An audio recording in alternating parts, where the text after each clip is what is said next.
সেই সকল লোকজনকেই ভালো লাগে যারা একদম নিজের চরকায় তেল দেয়, কারোর সাথে বাকওয়াজ করতে আসে না, নিজের রুটিনটা ফলো করে বাড়ি চলে যায়। এরা হচ্ছে খুবই ভাই সিরিয়াস ব্যক্তি, অ্যান্ড এই কারণেই আমার এদেরকে সবথেকে বেশি ভালো লাগে।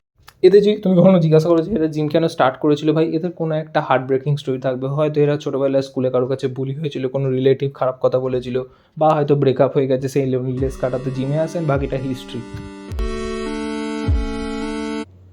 হয়তো সেই কারণেই জিমেতে সবথেকে বেশি হেল্পফুল লোকজনও হচ্ছে এরাই। এদেরকে তুমি কখনো স্পট দিয়ে দিতে বলে এরা স্পট দিয়ে দেবে, এদেরকে কখনো হেলথ ও এক্সারসাইজ রিলেটেড কোনো কারণে এরা তোমায় হেল্প করে দেবে, অলওয়েজ এগিয়ে আছে তোমাকে হেল্প করার জন্য।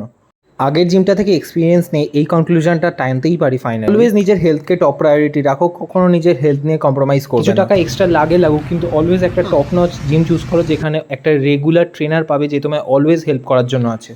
অ্যান্ড অলওয়েজ কুচুটে লোকজনদের থেকে দূরে থাকো। জিম হোক বা অফিস, স্কুল হোক বা কলেজ, সব জায়গাতে কিছু কুচুটে লোকজন থাকবে যা তোমাকে ধরে নিচে নামার চেষ্টা করবে।